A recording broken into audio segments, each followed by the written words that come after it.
लोकसभा में उपनेता है और साथ साथ में पूरे देश की जो समस्या है इसको संसद में जिस तरह के उठाते हैं। हमारे बीच वो कांग्रेस वर्किंग कमेटी के बीच में आपसे बात करने आए। मैं विनती करता हूँ गोगाई जी को वो पत्रकारों को संबोधित करें। धन्यवाद दोस्तों। हमारे लिए ये बहुत ही ऐतिहासिक क्षण है, क्योंकि हम दो महान हस्तियों को याद कर रहे हैं। महात्मा गांधी जी,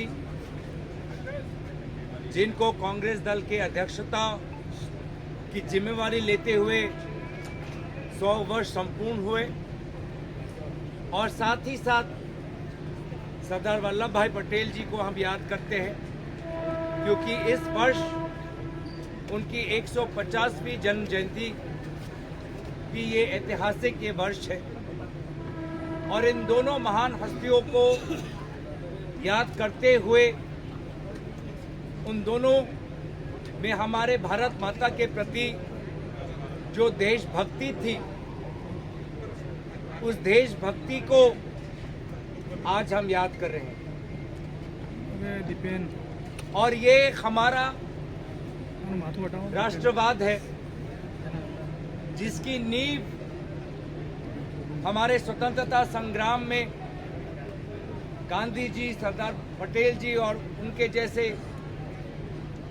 विभिन्न कांग्रेस दल के नेतागण और उनके साथ साथ पूरे भारत की आवाम, पूरी भारत की जनता ने दर्शाया, और अंग्रेजों को भारत छोड़ने के लिए एक ऐसा शक्तिशाली माहौल बनाया। और हमारी देशभक्ति में, हमारी राष्ट्रवाद में हमारी एकता है, हमारी सद्भावना है, और हमारे संस्कृति के प्रति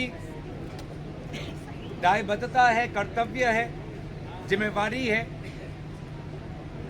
और संविधान की संरक्षण आज हमारे लिए सबसे वो मूल कर्तव्य है आज के इस वर्तमान माहौल में। और इसीलिए गुजरात के इस पावन भूमि पर आकर हम गुजरात के लोगों के प्रति अपनी श्रद्धा व्यक्त करते हैं। ये गुजरात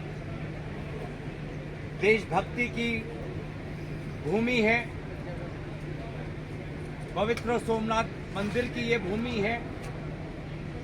इस गुजरात के लोगों में उद्योग के प्रति जो उनकी जो शक्ति है, उनकी जो ज्ञान है, उसके प्रति हम नमन करते हुए बहुत से अहम मुद्दों पर हम वर्तमान में चर्चा कर रहे हैं। और जिस प्रकार से हम देख रहे हैं कि अमेरिका ने जो हमारे भारत के एक्सपोर्ट पर जो टैरिफ्स लगाए हैं, वो पूरे देश के साथ साथ गुजरात के भी बहुत से महत्वपूर्ण उद्योग पर एक नकारात्मक प्रभाव फैलाएगा।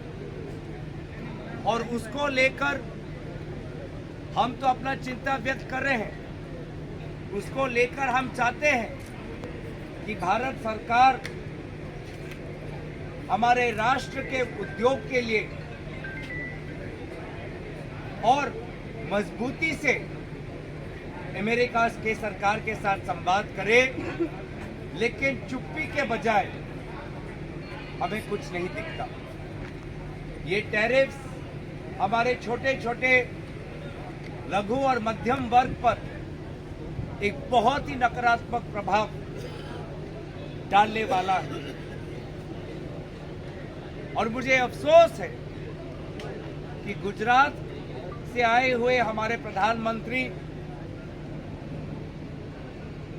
उनको जिस प्रकार से नेतृत्व लेना चाहिए था इस विषय पर,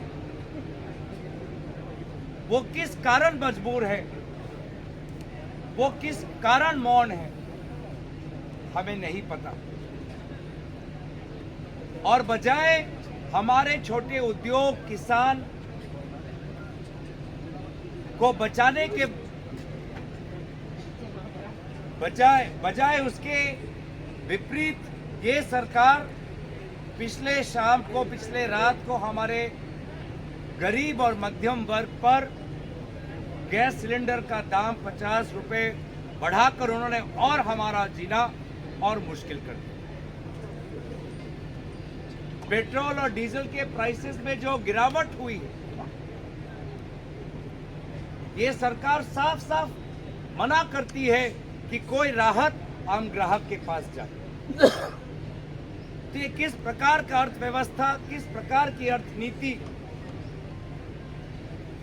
जहां पर वर्तमान में एक के बाद एक चुनौतियां और बढ़ रही है, हमारे किसान, हमारे कोऑपरेटिव, हमारे छोटे मध्यम वर्ग पर, हमारे केमिकल्स, हमारे टेक्सटाइल्स, हमारे लेदर, हमारे ऑटोमोबाइल क्षेत्र पर। तो इन विभिन्न बातों पर कांग्रेस पार्टी ने एक बहुत गंभीर राय ली हुई है। आज भी कुछ दिन पहले बांग्लादेश के सरकार के इंटरिम केयरटेकर मोहम्मद यूनुस साहब के साथ मिलने के बाद भी आज भी बांग्लादेश में अल्पसंख्यकों की जो उनको एक सुरक्षा मिलनी चाहिए, वो ना मिलने के कारण हम बहुत चिंतित हैं।